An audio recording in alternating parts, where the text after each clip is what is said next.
Assalamualaikum warahmatullahi wabarakatuh. Halo, perkenalkan nama saya Anissa Ahisaswita, NIM 190501077 dari kelas 7B2 Penyiar Media dan Platform Digital. Baiklah, di sini saya akan menyampaikan bagaimana cara teknik olah vokal seorang penyiar media dan platform digital. Untuk menjadi seorang penyiar, kita memerlukan vokal yang sudah terlatih.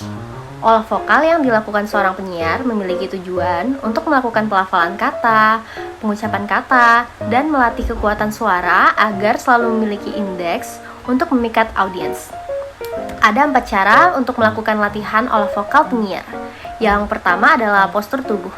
Ketika seorang penyiar sedang berada di suatu acara, tentunya penyiar harus memperhatikan postur tubuhnya. Penyiar tidak boleh membungkuk ataupun membusungkan badan. Posisi harus selalu tegak lurus dan usahakan agar selalu rileks. Hal ini sangat penting dilakukan karena jika penyiar berusaha untuk santai dan tenang, penyiar akan bisa mengendalikan diri sehingga bisa berbicara dengan baik dan percaya diri tentunya.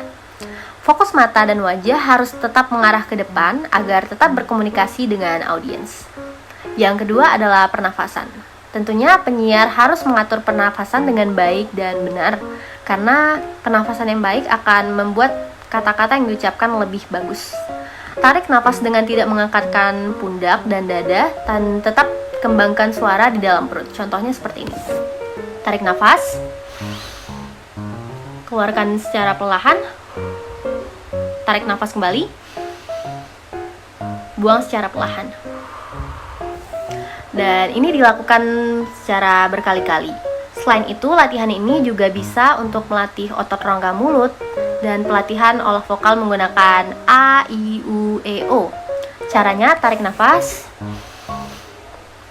A, tarik nafas lagi, I, tarik nafas, U, tarik nafas, I, tarik nafas, O. Dilakukan secara berulang-ulang. A, I, U, E, O, A,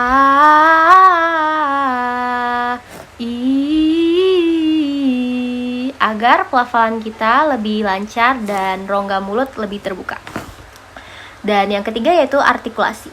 Ketika menjadi seorang penyiar, artikulasi itu sangat penting. Kita tidak boleh terburu-buru atau tergesa-gesa karena kalau misalnya tergesa-gesa itu nanti akan terlihat gimana gitu ya.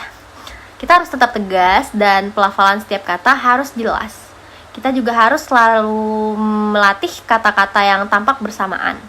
Untuk berlatih, kita dapat mengucapkan sebuah kata atau istilah dengan merekamnya, kemudian coba dengarkan kembali hasil rekaman tersebut. Apabila kita udah benar mengucapkan kata-kata sesuai dengan pengucapannya, berarti kita berhasil. Pelafalan kata atau pronunciation sangat penting diperhatikan.